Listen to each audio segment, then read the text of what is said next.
The name's Edward Bailey, and I work at Engineer Training Australia down on the Gold Coast, a place where I was working before when I was injured. And my role there is I was the technical product specialist. I had to go out to Birdsville, and the vehicle that we had at that time was not the one that I'd been using previously. It was a medium rigid truck with a long wheelbase on it and no weight over the rear axle. So the entire time driving from here to Birdsville, if there was even the slightest crack in the road, the back of the truck would become airborne and be hammering. The disc L1S5, I believe, it basically destroyed at the hammering of the trip. As soon as I got back, I was in extreme pain. I went to my doctor. She put me on light duties and referred me to a physiotherapist, and after a month there was absolutely no improvement, so she recommended me to a back specialist. We did the MRI, and once I seen that, it unfortunately showed how bad the damage was. After the surgery, I was at home for 6 weeks. At the end of the 6 weeks, I went back to work, and by the end of the week, the pain was progressing, so that by Friday, I was in excruciating pain. The problem was I was starting to get the hours back up, but all the doctor's reports were saying that there was no way I could continue in the field I was in.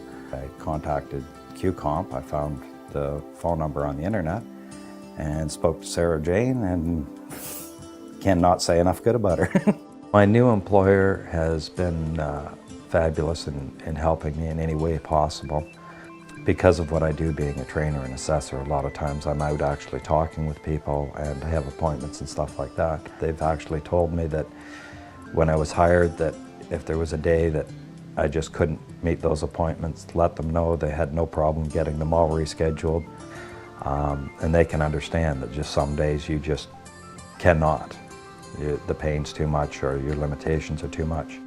Basically, I think the reason I was nominated is because the training that was offered, there was no training for the Cert 4 in training and assessing, which is what I'm doing right now. We paid for that ourselves. The most challenging part of the return to work journey probably is dealing with the physical limitations, coping with the inability to do what I want to do with the kids and that. Becoming a finalist, I was actually very surprised. I was honored when Sarah Jane asked to nominate me. I kind of figured that would probably be as far as it would get. Finding out I'm a finalist, I'm extremely honored. It really helps.